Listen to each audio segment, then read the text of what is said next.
어이 사장님요, 내 자리 어딘겨? 내 자리 내 주소. 이 새끼가 미쳤나? 교수. 솔직한 심정으로 지금 나가면 내가 곧 죽어도 여기 다시 온다 해도 그놈을 내가 작살내고 싶은 생각이에요.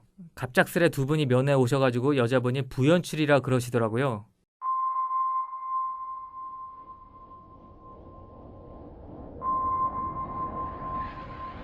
비교적 최근인 2019년 한 기관에서 우리나라 사형수 32명을 인터뷰하였습니다.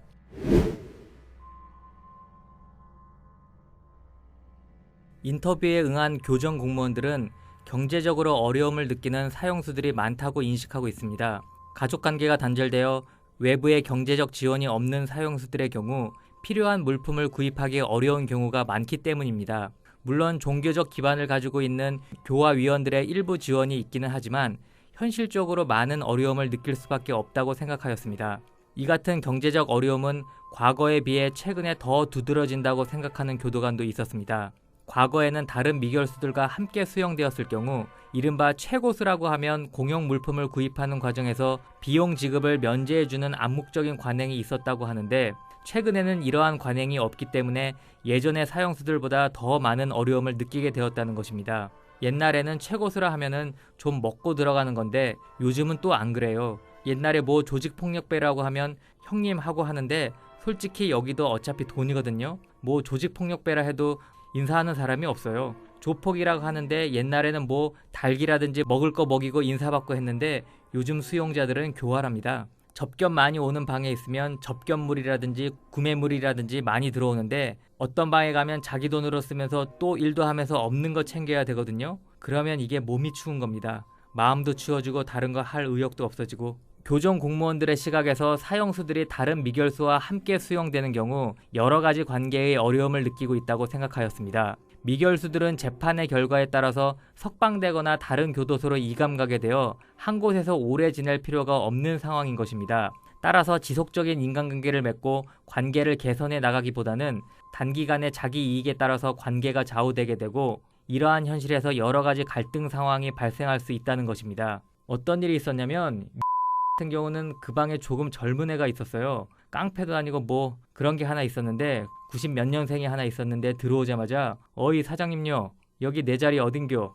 내 자리 내 주소. 이래 된 거예요. 그게 무슨 말이냐면 수용자들도 방이 있으면은 뭐 화장실 방 쪽이 제일 마지막에 들어온 사람 자리라든가 창틀이나 좀 좋은 위치에는 최고수들이나 방장, 정리위원들이 앉아 있는데 막내가 자리를 내놔라는 거죠. 그래서 야도 어이가 없어가지고 그 얘기를 하더라고요. 아니 젊은 애가 하나 왔는데 나보고 방 내놔라 한다라면서 그 얘기를 한 번 하긴 했었어요. 요즘은 뭐 고수라고 애들이 이래 하는 것도 아니고 신입식 없는 대신에 오히려 들어온 애들이 일부러 한번 툭 던져보는 거죠. 내 방 내놓으셔.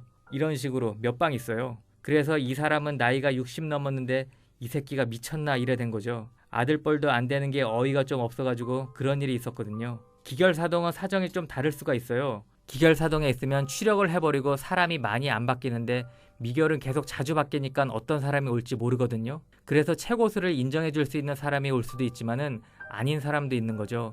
젊은 애들이 한번 툭 던지고 내 방 내놓으소 사장님, 방 내놓으소 라면서 이래 툭 던져버리고 공격적으로 도전적으로 나오는 입장일 때 그런 것들이 고수들에게 예전에 비해서 스트레스가 심하지 않을까. 이러한 갈등은 혼고 상황에서만 발생하는 것은 아니고 독거 수용의 상황에도 일부 사형수들은 근처에 다른 독방 수용자나 수용 도우미와의 원만한 관계를 맺는 것도 어려운 경우가 있었습니다. 사형수들 대부분이 많이 민감하거든요. 뭐 조용한 걸 좋아한다든지 시끄러운 걸 싫어하고 뭐 이런 대부분 그래요. 그러면서 자기가 원하는 것을 요구했는데 안 들어줄 때 거기에 대해서 이제 여러 가지 방법으로 이제 담당이 안 되면 그 위에 수용팀에 가서 또 그걸 요구하고 하도 오래 있었으니까 다른 직원들도 많이 알잖아요. 그러면 좀 해달라고 부탁을 하고 그리고 사형수들 대부분이 독거에 있잖아요. 수용자들하고 트러블이 있을 것이 별로 없어요. 그럼 유일하게 있는 것이 강 옆에 독거수들하고 있거든요.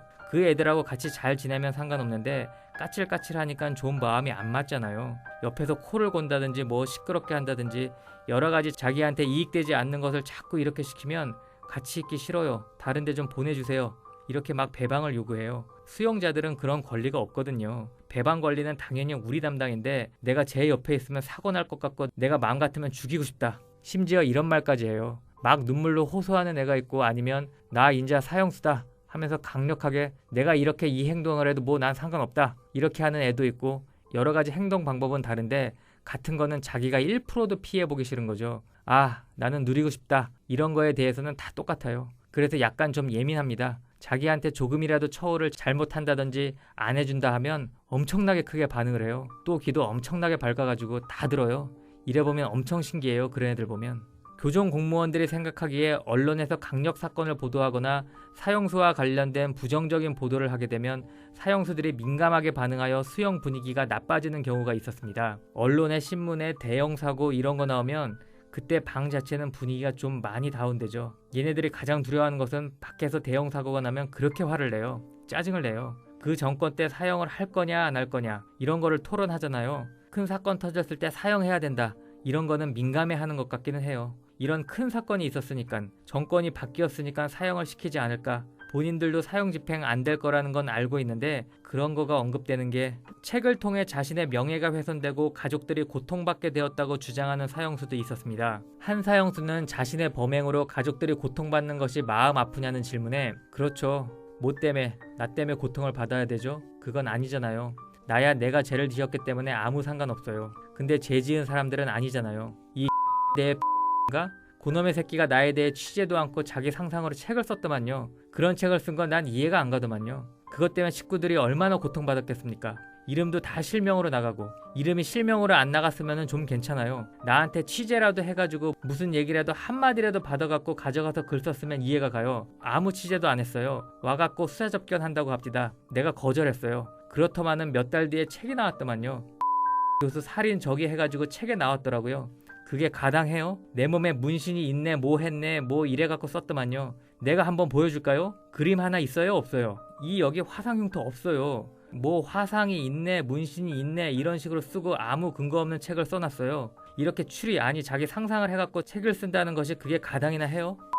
를 만나본 적이 전혀 없냐는 질문에 없죠. 고소하고 한다니까 면회 한번 왔더라고요. 미안하다고. 그 사람 교수라는 사람이 내가 범행을 했든가 내가 사러 왔다든가 뭐 하나하나도 지금 이런 식으로 인터뷰했으면 원망도 안 해요. 솔직한 심정으로 지금 나가면 내가 곧 죽어도 여기 다시 온다고 해도 그놈을 내가 작살내고 싶은 생각이에요. 왜? 내가 하지도 않은 거, 내 몸에 아무것도 없는데 그런 식으로 공상과학으로 써가지고 책을 낸다는 것을, 그걸 다른 사람이 봤을 때 우리 부모님이나 어머님이나 형제들은 뭐가 되냐 이거예요. 내가 하지도 않은 범죄 같은 이런 걸 다 써놨단 말인가. 한 사형수는 부적절한 취재에 대해서 분노를 표출하였습니다. 갑작스레 어느 분이 오셔가지고, 두 분이 면회 오셔가지고 여자 한 분하고 남자 한 분이 오셔가지고 여자분이 부연출이라 그러시더라고요. 조연출인가 뭐 오셔서 한다는 얘기가 혹시 사형제도 폐지에 관해 황 목사님 아세요? 예, 뵌 적 있죠, 알죠. 우리 그분들하고 같이 일하는 사람이에요. 그랬단 말이에요. 그런데요, 서류를 다 떼어보니까 억울한 부분이 너무 많더라고요. 혹시 재심할 의향 없으세요? 그러는 거예요. 나는 재심할 의향 없습니다. 그러면 혹시 다큐멘터리 같은 걸 제작해 볼 생각 없어요? 그거는 꿈에라도 생각을 못했던 거죠. 미끼를 던진 거냐는 말에 예, 나는 생각도 못하고 아니요, 저는 그런 거 해볼 의향이 없습니다. 같이 살던 아내나 딸들에게 나로 하여금 다시 생각나게 하고 아픔을 주고 싶지 않다. 나 지금 평안하다.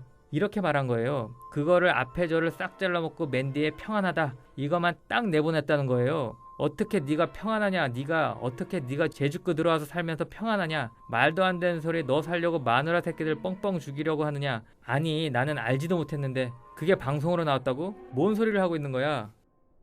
이번 영상에서는 교도관과 사형수의 인터뷰를 통하여 사형수들이 느끼는 경제적인 어려움, 다른 재소자들과 관계의 어려움, 언론 보도에서 느끼는 정신적인 스트레스에 대해서 알아보았습니다. 여러분은 어떻게 보셨나요?